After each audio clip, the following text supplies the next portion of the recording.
focus in on what the patient feels. It is incredibly humbling to have someone come in when you've done everything right, the patient's doing everything right, but then they still feel not well. And they say, I feel terrible. We have to hone down on that. If you are someone who's curious about obstructive sleep apnea and what doctors like us are doing to make the relationship stronger, to be able to tackle your complaints, not just by throwing a treatment at you and then hoping for the best, you've come to the right conversation. People whose sleep disorders are treated use less medications, have fewer ER visits, have fewer hospitalizations. Sleep health is good for our patients, but definitely also good for our healthcare systems. Sleep health is population health. Hello and welcome to Sleep is My Waking Passion, the podcast where we get real about sleep and how it shapes your life. I'm Dr. Alison Kole, a triple-boarded pulmonary critical care and sleep medicine physician who's learned to thrive despite having chronic insomnia. And now I'm here to help you do the same. Hello, everyone. If you are someone who's curious about obstructive sleep apnea and what doctors like us are doing to make the relationship stronger, to be able to tackle your complaints, not just by throwing a treatment at you and then hoping for the best, you've come to the right conversation. I am going to be interviewing someone who is a very powerful advocate for sleep health. This is Dr. Fariha Abbasi-Feinberg. She is board certified in sleep medicine, and she actually serves on the board of directors for the American Academy of Sleep Medicine. The AASM is a very important organization for us sleep folks, and she is the American Academy of Sleep Medicine now as the president-elect of the board of directors. It's pretty cool. It's very fun. This is who I'm talking to, guys. All right. So she practices in Fort Myers, Florida, as medical director of sleep medicine for Millennium Physician Group. She's been involved in various ASM committees over the past 18 years. She has a special interest in what we call coding and compliance, which is, for people listening, this basically is how we get paid for our services and advocating for basically us being able to keep our lights on and our doors open to see more patients. She also is very interested in provider burnout, which I can personally attest to being a very not so fun struggle and an evolution as a physician, and happiness as well as business aspects of sleep medicine. She's been featured in numerous publications, television programs, radio shows. Hello and welcome, Fariha. Thank you so much for joining me today. Oh, thank you so much for having me, Alison. This is going to be a pleasure. What Fariha and I are going to be focusing on today is a questionnaire that she was intimately involved in designing. This questionnaire may sound like, oh, who cares? But I think it goes deeper, and hopefully you will see that by the conversation.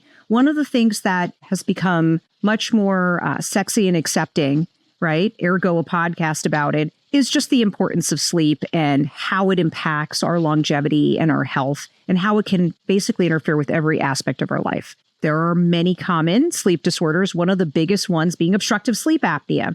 And so there's been a big push in the American Academy of Sleep Medicine to emphasize, how do we find people who may have sleep apnea, but maybe are nervous about what they can do about it? How do we start to engage them in that conversation? Because sleep apnea causes poor quality sleep, causes you to feel too tired, and in the end also increases your risk for all sorts of health problems. Increased risk of stroke, heart attack, diabetes, hypertension, you name it. It's not good for other organ systems.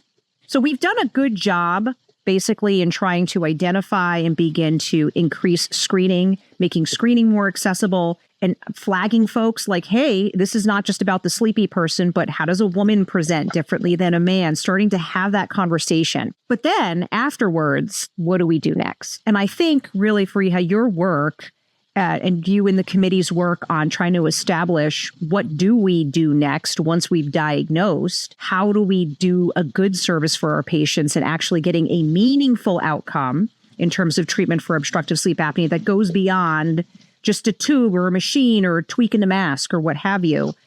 That's really why I wanted to come and talk to you, because this PLATO 11 questionnaire is really a questionnaire that I think has been really needed for a lot of years and just simply lacking. I don't think there's any questionnaire that really encompasses this. So what was the rationale? How did this all get started? I'm just fascinated that you guys got it to this level. I'm sure it was like just a unimaginable amount of work on top of what you do day to day, by the way. Yeah. Well, thank you, Alison, for your nice introduction and all the comments. Yeah, you're absolutely right. Obstructive sleep apnea is a really serious, common disorder. We know that over 80% of people that have obstructive sleep apnea are not diagnosed. And so there's all these people that are out there wandering around, not knowing what's going on with them and not knowing that there could be improvement in their sleep and therefore their health. PLATO came about because of a couple of different things. So the big push is that when somebody is evaluated and diagnosed with sleep apnea, one of the main ways that we try to treat sleep apnea is with a breathing machine called a CPAP machine or a PAP device of some sort.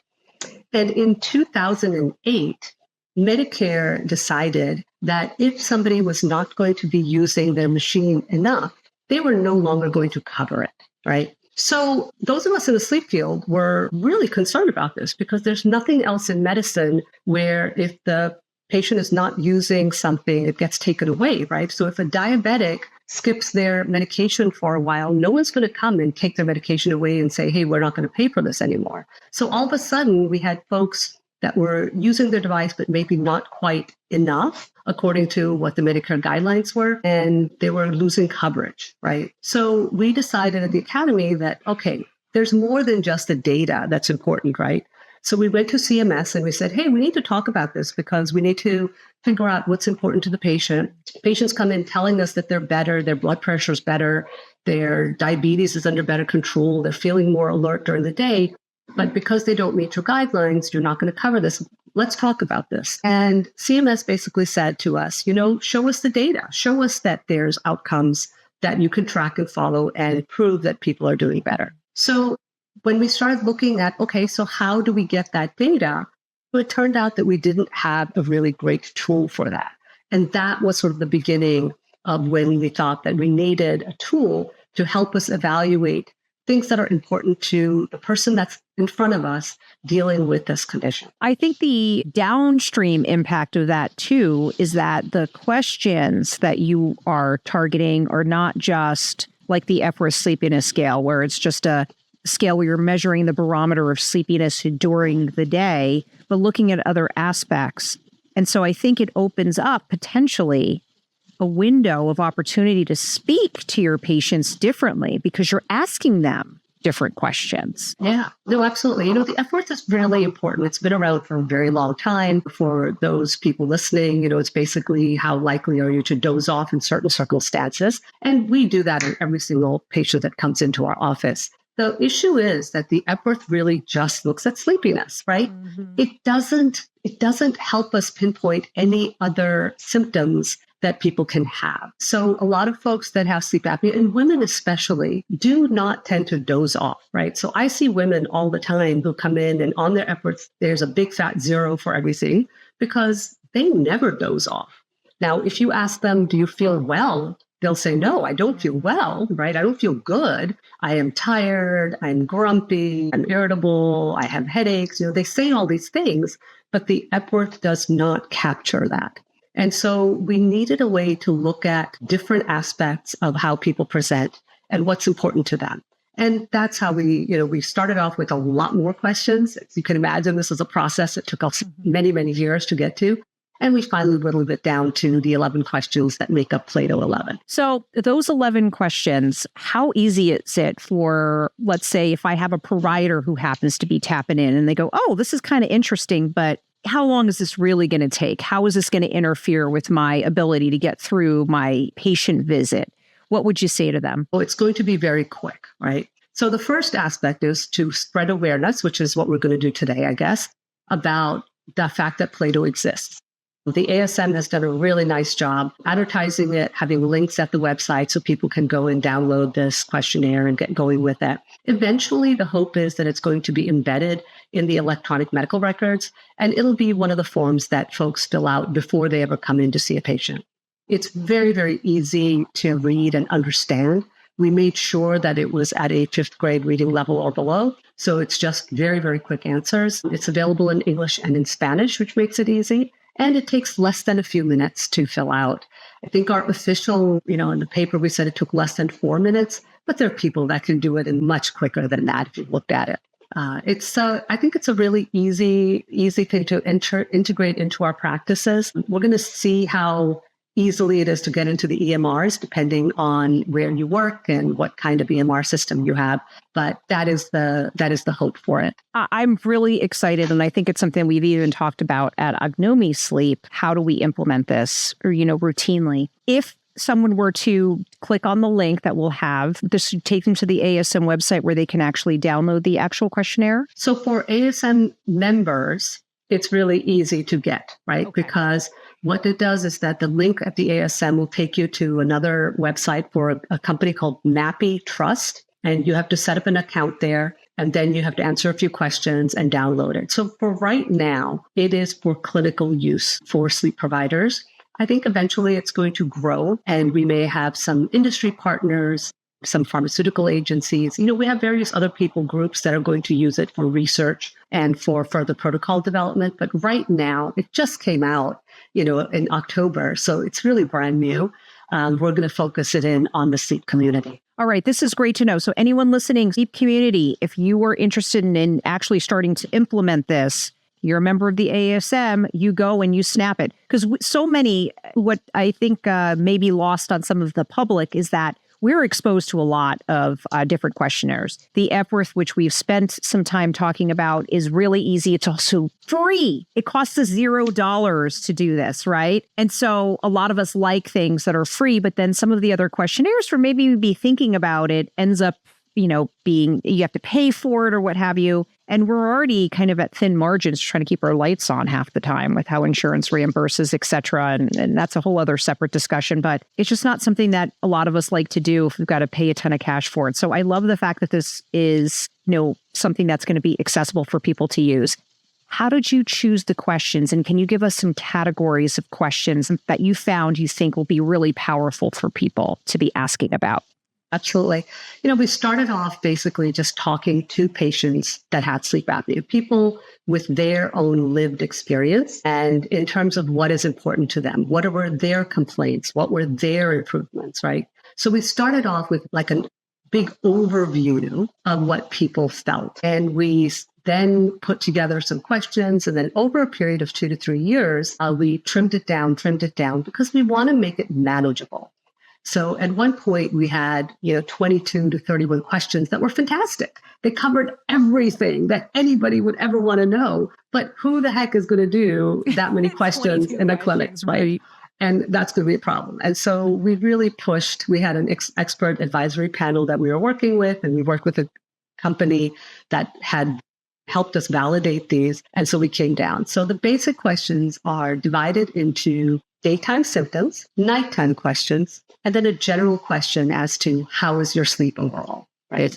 And so it was just sort of an easy, quick way to do that. So the daytime symptoms, if you look at them, ask things like, I feel sleepy, I feel tired, I feel exhausted, I have morning headaches, I feel irritable. And then there are some questions that look at sleepiness, just like the Epworth does in terms of I tend to doze off in certain situations. So those questions are there as well. The nighttime questions ask about, I've been told that I snore, right? So if that's an important question for somebody with sleep apnea. There's also a question about, I had trouble sleeping through the night. So that can be sort of a question that encompasses a lot of different reasons. Now, it's important to note this is not specific. All these questions are not specific for sleep apnea, but it was validated in patients that have sleep apnea, right?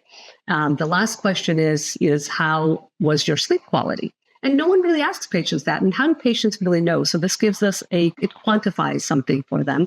And then you basically add everything up and then go from there. So I think it covers a lot of different aspects, some that are subtle and nuanced, and some that are a little bit more obvious as well. Get from your questionnaire is it's a way for us as sleep providers, at least initially, right? And hint, hint, wink, wink. Hopefully our primary carers and everybody else is seeing our sleep patients in the future, to really be able to start that conversation. It's a very different conversation than like, hey, I've got your compliance data. I see you've used your machine for X number of hours per evening, and the machine is doing its job, and the numbers all look fine. I think that's what people often imagine their follow-up with their sleep doctor is going to be, at least specific to being on CPAP therapy. Do you feel that this is going to be something that grows legs, that starts to change the culture even of how we as sleep doctors may be interacting with our patients, even, if we're not even consciously aware that it's become more about the compliance and less about that relationship? I absolutely love the data, and my patients love the data, right? So I show every patient that comes in with a PAP device how they're doing over the last 30, 60, 90 days, depending on what we're looking at. And people love numbers. People love to see how they're doing. I show them their compliance. But the big thing that I really do is I pull up their old sleep study and I show them, look, when we did your sleep study, you stopped breathing 45 an hour. Now look at this. You're at 1.3 an hour. That feedback means so much to patients. The other fun thing is I give out gold stars. So if somebody is 100% compliant on their download that I'm looking at, they get a little gold sticker. And people love it. So they're laughing about it. They save their stickers. They go out. They tell their family, I got a gold star today because I'm an A+ student. So people like the data. So I'm not going to go away from that. Right. However, I think you're right. Typically we say, this looks great. Not that we totally do this, but some people could potentially say, all right, you're doing great, go. I think what this questionnaire does is lets us focus in on what the patient feels. So, it is incredibly humbling to have someone come in when you've done everything right, the patient's doing everything right, but then they still feel not well. And they say, I feel terrible. And that can mean a lot of different things. So sometimes we have to hone down on that.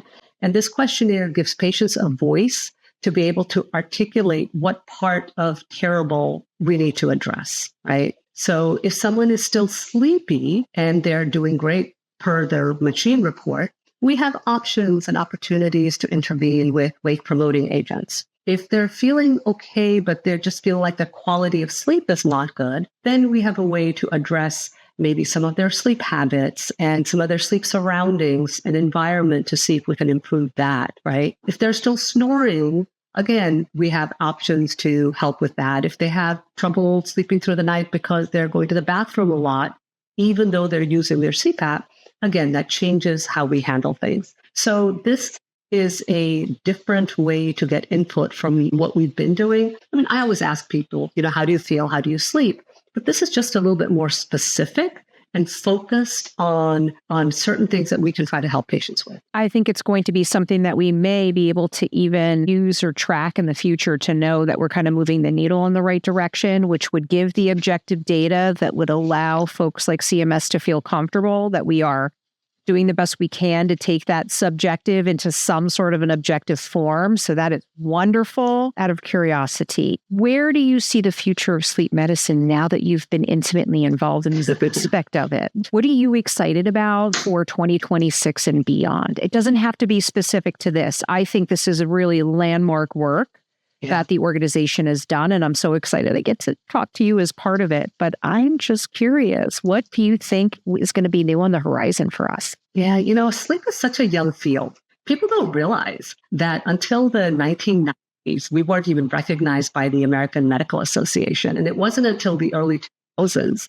that payers and insurance companies and CMS actually gave us a subspecialty designation. So to consider what we've done in the field, and the ASM just celebrated its 50th anniversary, which was fantastic. But the field has been there, but the subspecialty has not been acknowledged until more recently. So we're still young. And we have done so much in the last 50 years, but I think the next 50 years are going to be even more exciting. The rate of new interventions that are coming out is incredible. We love PLATO because it is going to be something that helps us track people with sleep apnea and not just people that are using CPAP. This is validated to be used for people that are using oral appliance therapy, implantable devices. Over the next few years, we're going to have medications that are going to be FDA approved for sleep disordered breathing. So PLATO is going to help us track all of those. And who knows, in the future, we might be able to compare and contrast based on some of the results as to what patient preferences are. So I think that's really, really exciting. I think the other way that we're going forward with this is people are beginning to realize that sleep health is important not just for our patients, but also for our health systems. So people whose sleep disorders are treated use less medications. have fewer ER visits, have fewer hospitalizations. So sleep health is good for our patients, but definitely also good for our healthcare systems. Sleep health is population health. And I love the idea that we're sort of moving to a point where we can prove our value to our patients and to the healthcare system. So I think that's where we're going with new advances, new treatment options, newer ways to track patient outcomes, and hopefully help, not only our patients, but also our referring providers, help them plus take care of patients with sleep disorders. My additional hope is that, and I think we're already starting to see inklings of it, at least if you're incorporating hypoxic burden, for example, and heart rate variability into the mix, in addition to how we normally classify sleep apnea specifically. I'm really curious if we're going to be able to better phenotype the patient. And so what I mean by that for anyone listening is, I would love to be able to meet you, and I'm sure, Fariha, you feel the same way, and say, based on X, Y, and Z, I really think the best treatment options with the highest likelihood of success are going to be these factors, and this is the data behind it. I would love for that. Right now, we can kind of guesstimate, and we know a lot of little nuanced things about our patients, but I'm always surprised because I simply cannot establish an easy way to predict. And I don't think any of us are there yet. Yeah, there's a lot of great research happening, especially, coming out of some of the major medical centers. And that's exactly the answers that we need.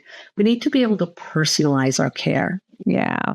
It's not that it's PAP therapy for all. And that is a hurdle to explain to patients that that's not the only answer. How often do I hear, I didn't want to come in to get a sleep study because I didn't want to wear that mask, right? It's a barrier. It's a barrier to even It's a huge barrier. Exactly. So now, I try to go around and spread the word that, look, there are other ways to treat sleep apnea. And I think once people are aware of that, they're willing to come in. And then the question is, what really is the best option for you? And what is the person willing to do, right? I always have to meet people where they are. I can see somebody and say, oh my God, I really think you need to do this thing. But if that's not what they want to do, they're not going to do it. I know they're not going to do it. So I like to educate people. I like to give them choices. I like to say, we're a team, and let's figure out how we're going to improve your sleep and your health together with something that fits with your life.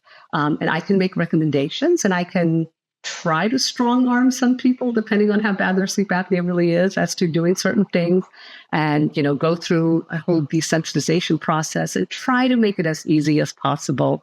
But look, it's not a sexy thing for some people to be able to do this. But a lot of people will come in and say, you know what, it's changed my life. It's changed my bed partner's life. And so at the end, they're happy. I'm happy. They're healthier. That's what we want.